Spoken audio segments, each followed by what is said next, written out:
Bonjour, salam alaikum wa rahmatullah wa barakatuh. Voilà, je vais parler un petit peu de mondialisation et identité, quelques aspects de la perspective soufie. Où que vous vous tourniez, là est la face de Dieu, fa aynama tuwallu, fa thamma wajhullah. Tout ce qui se trouve dans l'univers est un signe divin et fait sens. Le musulman ne saurait exclure de la présence divine aucune religion, aucune culture, aucun visage. C'est bien ce qu'ont vécu les premières générations de musulmans, ce qui explique pourquoi, dans son élan fondateur, l'islam a opéré une véritable mondialisation humaniste qui n'a bien sûr rien à voir avec la globalisation actuelle de type matérialiste. Qu'en est-il de nos jours? Qu'est-ce que le soufisme peut apporter à l'être humain contemporain? En premier lieu, à une époque où l'homme doute de lui-même et de la pertinence de sa place sur cette planète, où s'impose la massification et l'uniformisation de l'être humain, le soufisme, le tasawwuf, nous rappelle que l'humain est le tajalli, est la théophanie suprême de Dieu sur terre et que le projet divin à son égard a du sens, même s'il nous échappe souvent. Mais dans ce monde de l'idolâtrie du nouveau, de la révolution informatique et de l'instantané médiatique, comment maintenir une conscience spirituelle, un espace intérieur non altéré?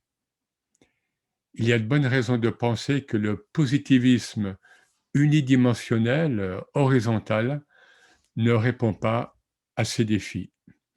Il a d'ores et déjà montré son incapacité à épanouir l'homme et également son potentiel de nuisance. Pensons par exemple à la crise écologique actuelle.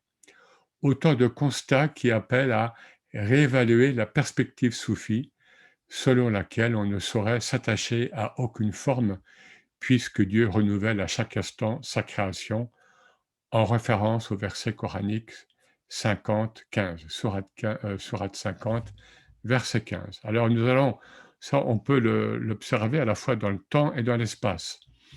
En ce qui concerne le temps, eh bien l'un des symptômes de la modernité, mondialisation, est incontestablement l'accélération du temps, ou du moins la perception que l'on a d'une telle accélération, laquelle va de pair avec l'abolition des distances géographiques.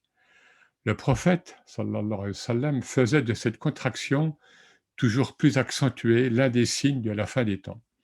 Et les ulama anciens se sont d'ailleurs interrogés sur les modalités de la pratique rituelle qui prévaudrait à un tel moment.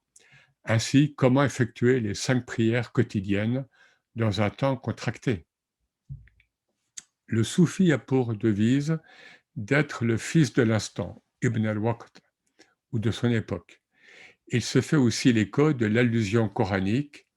Chaque jour, il est à l'œuvre. Chaque jour, Dieu est à l'œuvre. Kulla yawm huwa fi sha'n. L'instant chez les soufis correspond à l'état, au hal, dans lequel Dieu le place. Sans considération aucune pour le passé ou le futur, le soufi observe l'effet de la présence divine dans l'ici et maintenant, quelque forme que prenne cette instance. Être le fils de l'instant suppose donc une disponibilité sans faille aux théophanies et tajalliyat, aux manifestations incessantes, mais toujours renouvelées de Dieu dans le monde et en l'homme. Et c'est là l'une des nombreuses applications possibles de la parole du maître de Bagdad, Al-Junaïd. Son aphorisme «L'eau est de la couleur de son récipient, lawn el-ma, lawn ina'ihi», se traduit dans notre contexte, la présence divine est de la couleur de l'instant, de l'époque. Le soufi devrait donc être toujours moderne si l'on se fie à l'étymologie grecque ancienne du terme modernité qui signifie d'aujourd'hui. Serviteur du vivant, Abdel Hayy, le soufi a potentiellement la faculté de percevoir la sagesse sous-jacentes aux mutations brutales que nous connaissons. Il accepte, il accueille même les conditions dans lesquelles sa vie s'insère, car il voit en elle l'expression, la volonté divine, enfin l'expression de la volonté divine. N'insultez pas le temps, car Dieu est le temps. La tasubbu ad-dahr fa inna Allah huwa ad-dahr, nous dit un hadith qudsi. Et le terme arabe ad-dahr, que l'on traduit par temps ou durée, est considéré par certains auteurs musulmans comme un nom divin. Il n'y a donc pas de temps ou d'espace profane, car tout est investi par la présence, le hadara, par la présence divine. Qu'en est-il de l'espace maintenant?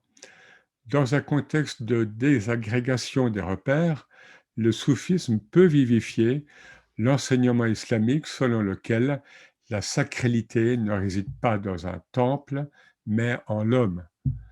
Le cosmos lui-même n'a pas la capacité d'accueillir la présence divine comme peut le faire l'être humain si l'on considère ce hadith qudsi, qui est accepté par beaucoup, ni ma terre ni mon ciel ne me contiennent. Quand je dis accepter, c'est-à-dire scientifiquement, ni ma terre ni mon ciel ne me contiennent, seul me contient le cœur de mon serviteur fidèle. La yusa'uni ardi wala sama'i walakin yasa'uni qalbu abdi el-mu'min. Les repères rituels, formels, extérieurs ont donc une importance très relative en islam, ainsi qu'en témoignent par exemple les mosquées du désert, délimitées symboliquement par un simple tracé de pierre aligné sur le sol. Si les sociétés traditionnelles qui fournissaient ces repères sont mortes ou en train de mourir, société islamique, société hindoue, société chrétienne, etc., le soufisme répond que l'homme peut trouver son axialité en lui-même. On va y revenir. Plus que jamais, avec la mondialisation, la terre entière devient une mosquée pure, comme l'indiquait le prophète. Ainsi, si le soufi n'est pas idéalement tributaire du temps, il doit également ne pas l'être du lieu. Alors, comment maintenant se libérer de nos fausses identités? Le cheminement initiatique soufi, soulouk, passe obligatoirement par un processus de déconditionnement psychologique personnel. Il consiste à se désidentifier, à se débarrasser donc de nos fausses identités. Alors ces fausses identités, c'est l'ego, c'est la famille, la société, la politique, la profession, etc. etc. Et il nous aide ainsi à recouvrer notre identité métaphysique, notre patrie originelle, el watan, comme disent les soufis. Et seul ce déconditionnement permet à l'âme de connaître sa vraie nature spirituelle, à l'âme humaine. Selon l'enseignement soufi, les couches superficielles de notre être forment un ensemble de représentations instables et qui nous leurrent, qui nous trompent en permanence. Le musulman en général doit, en ce sens, être conscient que l'islam se fonde sur ce qu'on appelle la voie négative, el-ilm es-salb, comme le dit Ibn Arabi. En effet, la profession de foi islamique commence par une négation. La ilaha illallah. Pas de divinité si ce n'est Dieu.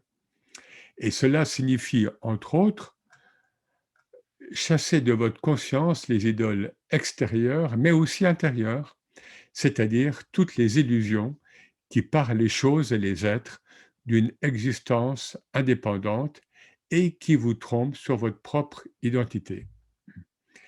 De façon concrète et quasiment thérapeutique, je dois chercher à avoir une meilleure perception du tawhid, du principe d'unicité, si central en islam. Je peux le visualiser comme un axe vertical qui me permet en permanence de me recentrer intérieurement.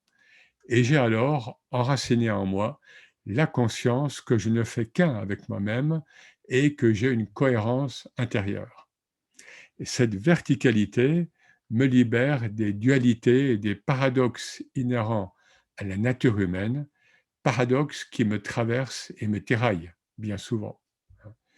Par cet ancrage, je me sens assez fort, assez structuré pour dialoguer avec le monde et pour m'ouvrir aux autres.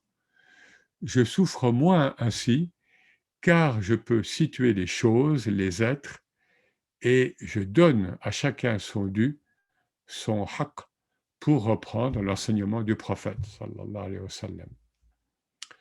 Dans notre nouvel espace-temps, caractérisé par l'immédiateté, l'instantanéité et la simultanéité, Dieu n'a jamais sans doute été aussi immanent. Vivons-nous le dernier tiers de la nuit au cours duquel, selon une parole du prophète, Dieu descend jusqu'à ce bas monde? Et la nuit, bien sûr, ici symbolise la durée de vie du cosmos et de l'humanité. Pour Ibn Arabi, comme pour l'émir Abdelkader al-Jazairi, Dieu est plus proche de nous durant cette période